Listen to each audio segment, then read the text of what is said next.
Salamat po sa inyong kablums Eresia at Kapusio. Malalaman natin po si Grup Pasriel. Hanggang sa susunod po kakabi ni Roberto Tolentino. Melody Tolentino matangalwin ay mali. But anong matanglawin kajan sorry? Oh po sorry. Ito po Melody Tolentino mayong gabi po. Abangan po, ang GMA Integrated News. Kaya malatiling nakatotok kami sa 24. Orarararararararararararas. Susunod na si Mel Tiangco, Vicky Morales and Emil Sumagil. Alright Eferione, God bless Kapusio at Kablums Eresia.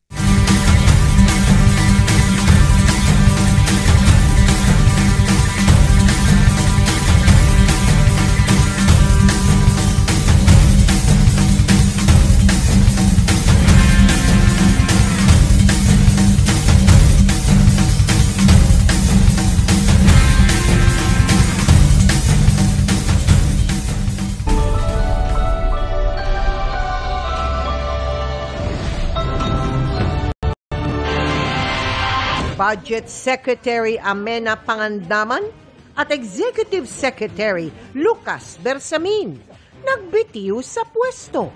Bersamin papalitan ni Finance Secretary Ralph Recto. Both officials respectfully offered and tendered their resignations out of delicadeza.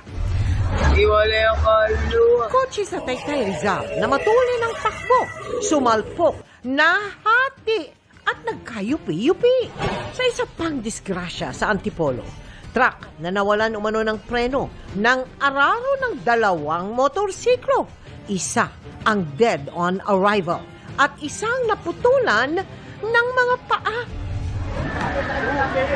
Mga residente ng Tondo, Maynila, nagtulong-tulong sa pag-iigib ng tubig mula sa estero para apulahin ang nasusunog nilang mga bahay. Magkahiwalay na protesta kontra katiwalian ng libu-libong miyembro ng Iglesia ni Cristo at United People's Initiative. Nagpapatuloy sa ikalawang araw, panawagan ng ibang ralista na bumaba sa pwesto ang Pangulo.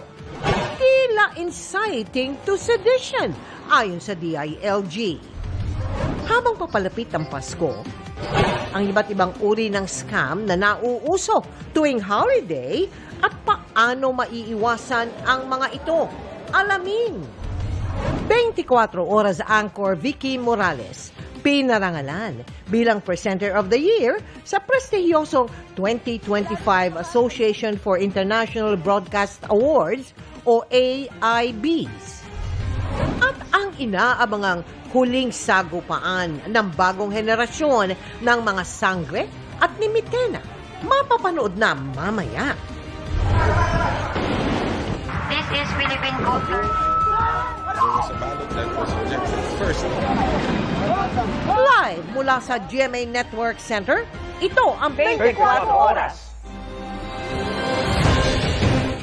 Magandang gabi po, Luzon, Visayas at Mindanao.